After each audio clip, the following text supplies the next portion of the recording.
TNTV Tamil ஊடகம், தனித்துவமான தமிழ் ஊடகம். என்னை நன்றாய் இறைவன் படைத்தனன், தன்னை நன்றாக தமிழ் செய்குமாறே. பிறப்புக்கும் எல்லா உயிர்க்கும் எல்லா உயிர்களும் இன்புற்று வாழ்க, எல்லோரும் இன்புற்றிருக்கவே என்று வேறொன்றறியேன் பராபரமே. சாதியும் மதமும் சமயமும் பொய்யென்று ஆதியில் உணர்த்திய அருட்பெருஞ்சோதி. நேட்னா தமிழ் கூறும் அவையோருக்கு அன்பு வணக்கம். கடல்சார் தமிழியல் ஆய்வறிஞர் ஒரிசா பால் அவர்கள் இறப்பதற்கு ஒரு 4-5 நாட்களுக்கு முன்னதான் எனக்கு ஒரு குறுந்தகவலை அனுப்பியிருந்தாங்க. அதுல உலகளாவிய தமிழ் தேயம் என்று எடுத்துச் செல்லுங்கள் அப்படின்னு குறிப்பிட்டிருந்தார். அதுதான் நமக்கு அவர் அனுப்பிய கடைசி தகவல். அவருடைய வாழ்க்கையிலும் ஒரு கடைசி தகவலாக நம்ம அதை பார்க்கிறோம். அவருடைய வாழ்நாள் பிரகடனமாகவே நம்ம அதை பார்க்கிறோம். அது என்ன உலகளாவிய தமிழ் தேயம்? உலக அளவில் தமிழ் தேசியம் அமைப்பதா? இல்லை. தமிழ் தேசியத்தின் வேர்கள் உலக அளவில் இருக்கிறது என்பதை குறிக்கும் சொற்கள் தான் அவை. கனான் ரீஜன் அப்படின்னு சொல்றாங்க இல்லைங்களா? இந்த கானான் தேசம், இந்த நிலப்பரப்பு குறித்து பைபிளில் உள்ள அடிப்படையிலேயே இன்றுள்ள இஸ்ரேல் தவிர சிரியா, ஜோர்டான், லெபனான், காசா ஆகிய நிலப்பரப்புகளில் இஸ்ரேல் தேசத்தை விரிவாக்கம் செஞ்சுட்டு வராங்க இஸ்ரேலியர்கள் அப்படின்னு நமக்கு எல்லாமே தெரியும். பைபிள் ஆவணத்தை வைத்து ஒரு நாட்டையே இஸ்ரேலியர்களால் நிர்மாணிக்க முடிகிறது. ஆனால் தொல்காப்பியம் எனும் ஆவணத்தில் உள்ள குமரி கண்டத்தை அகழ்வாய்வு செய்யுமாறு கோரி நாம் நீதிமன்றம் வரை செல்ல வேண்டியிருக்கு. இங்கே இந்தியாவில், தமிழ்நாட்டில் குமரி கண்டமா? அதுவெல்லாம் பைத்தியாரம் தானாங்க, உளறல், அது ஒரு கற்பனை என்கிறார்கள்.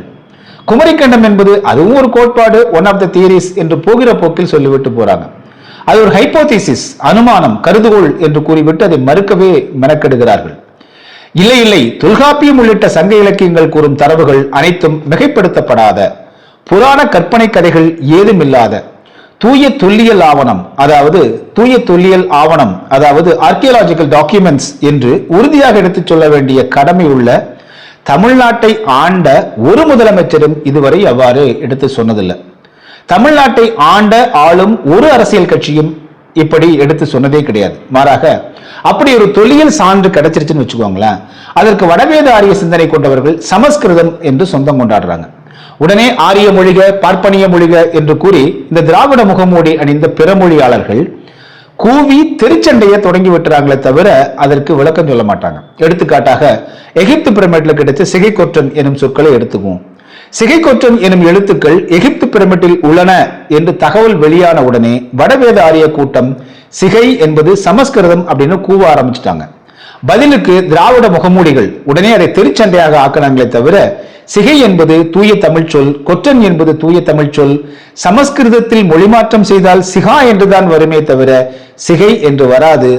மேலும் கொற்றன் என்பதில் வரும் இட் மற்றும் வல்லின ரா சமஸ்கிருதத்தில் கிடையாது அப்படின்லாம் சொல்ல மாட்டாங்க. மாறா ஆரிய மொழிக, பார்ப்பனிய மொழிக என்று கூறிவிட்டு கடந்து சென்று விடுவார்கள். உண்மையில் சிகைக்கொற்றன் என்றும் அதற்கு கீழே பாண்டிய நாடன் என்றும் உள்ளது என்று கூறி தெளிவுபடுத்தியவர் யாருன்னு பாத்தீங்கன்னா தமிழர் மொழியியல் மற்றும் தொல்லியல் ஆய்வறிஞர் நாராயணமூர்த்தி அவர்கள். அவர் சொல்லியிருக்காவிட்டால் இதற்கும் ஆரிய பார்ப்பனிய மொழிக அப்படின்னு சொல்லி கடத்திட்டு போயிருப்பாங்க இந்த திராவிட முகமூடிகள். இப்படிதான் 50-60 ஆண்டு காலமாக கடத்தி கொண்டிருக்காங்க அவங்க அப்படின்னு பார்க்கிறோம். காரணம், இவர்களுக்கு திராவிடம் எனும் கற்பனை முகமூடி பிம்பம் வெற்றி பெற்றா போதும், தமிழர் வெற்றி பெற வேண்டும் என்கிற எந்த அக்கறையுமே அடிப்படையிலே கிடையாது அப்படின்னு பார்க்கிறோம். தமிழ்நாட்டின் தெற்கே கன்னியாகுமரியிலிருந்து வடக்கே ஓசூர் வரையில் மட்டுமே தமிழர்கள் இருக்கிறாங்க அப்படின்னு எண்ணிக்கொள்ளாதீர்கள். ஐநா அங்கீகரித்த 193 நாடுகளிலும் அங்கீகரிக்காத சில நாடுகளிலும் தமிழர்கள் வேர்கள் உள்ளன அப்படின்னு ஒரிசா பாலையா மட்டும் எடுத்து சொல்லாம இருந்திருந்தார்னா நாமும் நம்மை இந்த ஹோசூர்ல இருந்து கன்னியாகுமரிக்குள்ளேயே அந்த இடைப்பட்ட அந்த நிலப்பரப்புக்குள்ளேயே நம்மை சுருக்கி கொண்டிருப்போம். இது எல்லாம் விட ஒரு படி மேலே சென்று தமிழர் தொல்லியல், தமிழர் நாகரிகம், தமிழர் வரலாறு எல்லாவற்றையும் திராவிட கணக்கில் சேர்த்திருப்பாங்க. அப்படிதான் சேர்த்துக்கிட்டு இருக்காங்க. அப்படியானால் பிராமணியம், பார்ப்பனியம் என்று அழைக்கக்கூடிய ஆரியம் தமிழுக்கு எந்த தீங்கும் செய்யலையா? தமிழரை அழிக்கவில்லையா அப்படின்னு கேள்வி எழலாம். நாம் ஒருபோதும் அப்படி கூறவில்லை, கூறவும் முடியாது. நம்ம மேல சொன்ன சிகைக்கொற்றன் எடுத்துக்குவோம். அதுவே அதற்கு ஒரு சான்று. சிகை எனும் தூய தமிழ் சொல்லே சிகா என்கிற சமஸ்கிருதத்திலிருந்து வந்தது என்று அபாண்டமாக பொய் பேசி மடைமாற்றி தமிழர் தொல்லியலை வெளிப்படையாக களவாடி கொண்டிருக்கக்கூடியவர்கள் இந்த வடவேத ஆரிய சிந்தனை கொண்டவர்கள் தான் அப்படின்னு தான் நம்ம சொல்றோம். உண்மையை சொல்ல போனா இதை தமிழர்களுடைய இந்த சொத்துக்களை களவாடுவதில் தான் வடவேத ஆரியர்களுக்கும் இந்த திராவிட முகமூடிகளுக்குமே போட்டி. இதுதான் நம்ம தொடர்ந்து சொல்லிட்டு இருக்கிறது. எனவே தமிழர்களாகிய நாம் அதை மறுத்து உண்மைகளை முன்வைக்கிறோம், தரவுகளை முன்வைக்கிறோம். பொய் பேசாதீர்கள், உங்கள் மொழிகளில் இப்படி ஒரு ஒலி வடிவமே இல்லை என்று சான்றுகளுடன் கூறி தமிழை நிலைநிறுத்துறோம். இது திராவிட முகமூடிகள் செய்யறது கிடையாது. மாறா என்ன தெரியுமா சொல்றாங்க, தமிழ் மொழியில தமிழர் ஆவணங்களில் எல்லாம் பார்ப்பனியம் இருக்கிறது அப்படின்னு நம்ம அதை படிக்கவே விடாம செஞ்சிடறாங்க. அதுல இருந்து நம்ம விலக்கி வச்சிடறாங்க. பெருமையுடன் நாம் திருக்குறளை எடுத்து படிக்கலாம் அப்படின்னு நினைச்சோம்னா அது ஒரு பலம். திருவள்ளுவர் பார்ப்பன சிந்தனை கொண்டவர் என்று கூறி ஒரேடியாக நம்ம திருக்குறளை விட்டு விலக்கி வைத்து விடுகிறார்கள் இந்த திராவிட முகமூடிகள். சங்க இலக்கியங்களையாவது வாசிக்கலாம் என்று அந்த பக்கம் திரும்பினா அதுல என்ன இருக்கு, அதெல்லாம் பார்ப்பனன் அமர்ந்திருக்கிறான் என்று கூறி அதிலிருந்தும் நம்மை விலக்கி விடுகிறார்கள் இந்த திராவிட முகமூடிகள். ஆக வடவேத ஆரியம் எம்மிடமிருந்து எமது தமிழை, எமது இறையியலை, மெய்யியலை, கோவில்களை பறித்துக் கொள்கிறது. திராவிட முகமூடிகள் அந்த பக்கம் போகாதே, பார்க்காதே, அது பார்ப்பனர்களுடையது என்று அதிலிருந்து எம்மை முற்றாக விலக்கி வைத்து விடுகிறார்கள். ஆக ஐயோ அது பார்ப்பனியம் என்று கூறி எம்மை எமது வரலாற்றிலிருந்து விலக்கி விடுகிறது திராவிட முகமூடித்தனம். அதனால் எமது வரலாற்றை, எமது மண்ணை, சொத்துக்களை, கலை, இலக்கியம், பண்பாட்டை, மொழியை எளிதாக அபகரித்துக் கொள்கிறது வடவேத ஆரியம். இந்த நுட்பமான அரசியலை உலகளாவிய தமிழர்கள் புரிந்து கொள்ள வேண்டும். எமது மொழி, இனம், பண்பாடு, கலை உள்ளிட்ட அனைத்தையும் திராவிட முகமூடிகள் வடவேத ஆரியத்திடம் வெளிப்படையாகவே தாரை வார்க்கிறார்கள். சுருங்க சொன்னால் திராவிட முகமூடிகளுக்கு எமது மண்ணின் ஆட்சி அதிகாரம் வேண்டும். வடவேத ஆரியத்திற்கு எமது தமிழர் அறிவியல் வேண்டும். இன்னும் புரியும்படியாக சொன்னால் தமிழ் கோவில்களுக்குள் தமிழர்கள் பூசை செய்து கொண்டிருந்தாங்க இல்லையா? வடவேத ஆரியம் அந்த தமிழர்களை வெளியே இழுத்து போட்டுவிட்டு வடவேத ஆரிய பூஜாரிகளை உள்ளே நிற்க வைத்து விட்டது. இது உங்களுக்கு தெரியும். ஆட்சி அதிகாரத்தில் அமர்ந்திருக்கும் திராவிட முகமூடிகள் அறநிலைத்துறை என்னும் பெயரில் கோவில் நிர்வாகத்தையும் கைப்பற்றிக்கிட்டாங்க. இப்போ பூசையும் தமிழர் வசம் இல்லை, கோவிலும் தமிழர் வசம் இல்லை. ஒன்று வடவேத ஆரியத்திடம் இருக்கிறது, இன்னொன்று திராவிட முகமூடிகளிடம் இருக்கிறது. திராவிட முகமூடிகள் வசம் உள்ள தமிழர் கோவில்களில் தமிழில் அர்ச்சனை கொடுமுழுக்கு செய்யுங்க அப்படின்னு சொன்னா அதை மறுப்பது வேறு யாரும் அல்ல, இதே சாட்சாத் இந்த திராவிட முகமூடிகள் தான். இதுதான் தமிழ்நாட்டில் நுட்பமாக எல்லா துறைகளிலும் நிகழ்ந்து வருகிறது. மொழிஞாயிறு தேவநேய பாவாணர் தமது தமிழர் வரலாறு என்னும் நூலில் அவர் காலத்தில் இப்படி எழுதுகிறார்.